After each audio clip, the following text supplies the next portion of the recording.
Most people completely ignore this car. They see the hatchback shape, the stubby rear end, the weird front end, and they completely write it off. The one you buy if you couldn't afford the coupe, the compromise E46, that's what they say. But here's the thing, this is rear-wheel drive, has 190 horsepower, has an iconic BMW straight six, and has literally one of the best steering setups they've ever made. It'll do 0 to 60 in around 6.7 seconds. It's fairly lightweight, and you can pick one up for less than a Fiesta ST. Why does no one talk about it?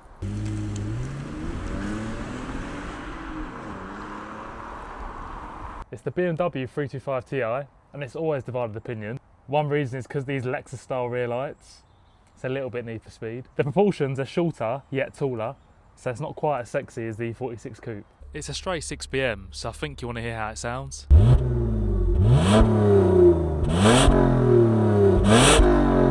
And you can see why people do front end conversions on these still, to make it look like the regular E46 3 Series. It's just not a conventionally good looking car.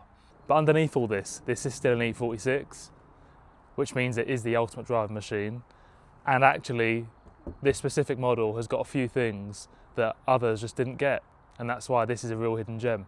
And I'm going to tell you all about that in a minute. But I'm happy to address a few things. No, I didn't clean it for this video. Ruins the point of what I'm trying to make with this car anyway. 2, yes, it's got a bit of front wing rust. That was actually hard to say. Apparently these do rust a little bit less than an E46 coupe. That's what I was told. I don't know if that's true, but maybe some BMW heads on here will let me know. And this is being held on by a cable tie. The OEM ones you can't order at the moment, and I've had a couple of sort of non-OEM ones arrive, and I just don't like the way they fit.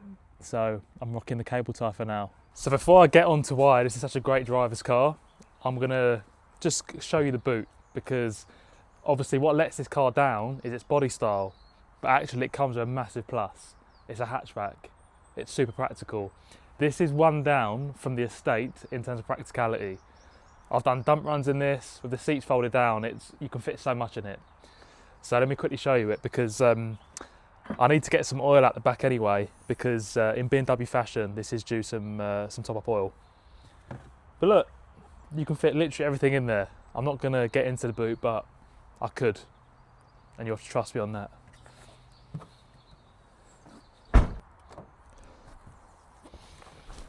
Oil topped up. So let's talk about the interior. Firstly, it's a truly lovely place to be. This is obviously from late 90s, early 2000s. So we've got no silly screens, pure buttons, got buttons on the multifunction wheel. Got a lovely wooden gear stick, which when you're driving it is truly a pleasure to hold. And this era of BMW generally, late 90s, early 2000s, obviously you've got the E38 7 Series, E39 5 Series. They just nailed ergonomics. So even this front portion of the cockpit here is slightly turning towards the driver. It's so driver focused, everything is exactly where you'd want it. The window buttons are actually down here this time, and I believe on the coupe, I think they might be on the window. Now, you'll notice that this car actually does have different door cards to the coupe, and that's the only thing I can really tell different in here. So considering this was the car that was brought out to be, a bit of a hot hatch contender at the time, looking against the likes of, the Golf GTI, well, I'd say mainly the Golf GTI at the time, you really do feel a sense of premium in here, which is really nice, and it's aged wonderfully. The steering wheel in BMW fashion adjusts in and out. I like mine pulled really far towards me. I like the old Chris Harris wrist check. So yeah, I sort of quite like that sort of rally style steering in my cars. It's not the perfect driving position for me. The seat does ride a little high, but for a standard seat, it's not bad. It's not bad. I'm particularly fussy with driving positions, to be honest with you. This wooden gear stick, honestly, the quality in your hands, it feels like you're driving something so premium. How many cars can you buy now where you can have a wooden gear lever, let alone a manual? And all this sort of wood veneer trim here is lovely. You can change these quite easily on E46s, they just sort of pop out. But this one came stock, and the steering wheel obviously matches, and this bit here. I mean, even the door cards, you've got some lovely sort of stitching in there, and these part leather seats are lovely. Pretty pleased with the spec on this one, I must say. Obviously, they're not all going to be like this. It's nothing fake, nothing artificial, nothing 3D printed. It feels like it's sitting in a time capsule. I really, really like this car. So on paper, this is the E46 that got overlooked. But my question is this just an ugly duckling E46? Or is it actually one of the best value driver's cars going?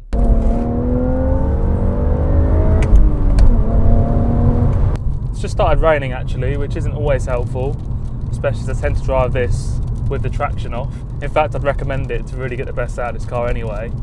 We'll get to some good roads in a minute to really test it out, but in terms of its daily usability, torque's good, and the miles per gallon's actually really good. All my driving combined tends to be around sort of 28 to 30, but this car is one that does make you want to just drive it hard, which, sometimes good, sometimes bad.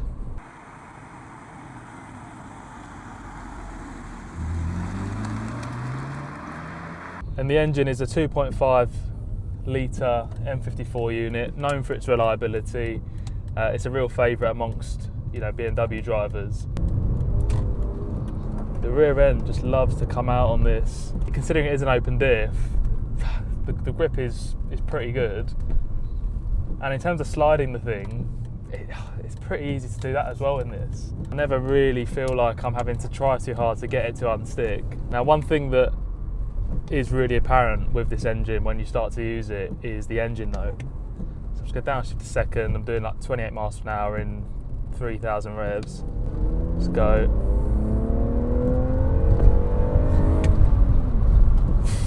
And what's the engine mated to? Well, it's a 5-speed. So the compacts, they did make an M Sport version for the last year, which was pretty much the same car, but with a 6-speed gearbox.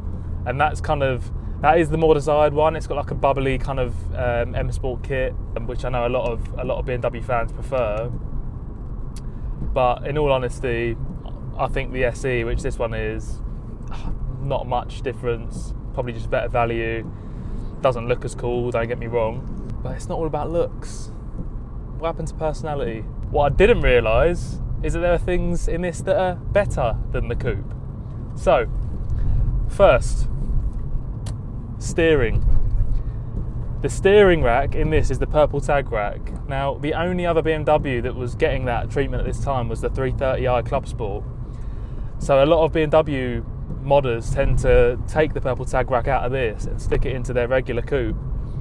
Now, it's the responsiveness is sportier in this because of the purple tag rack, and also it's a smaller ratio, so I think it's less turns to get all the way around.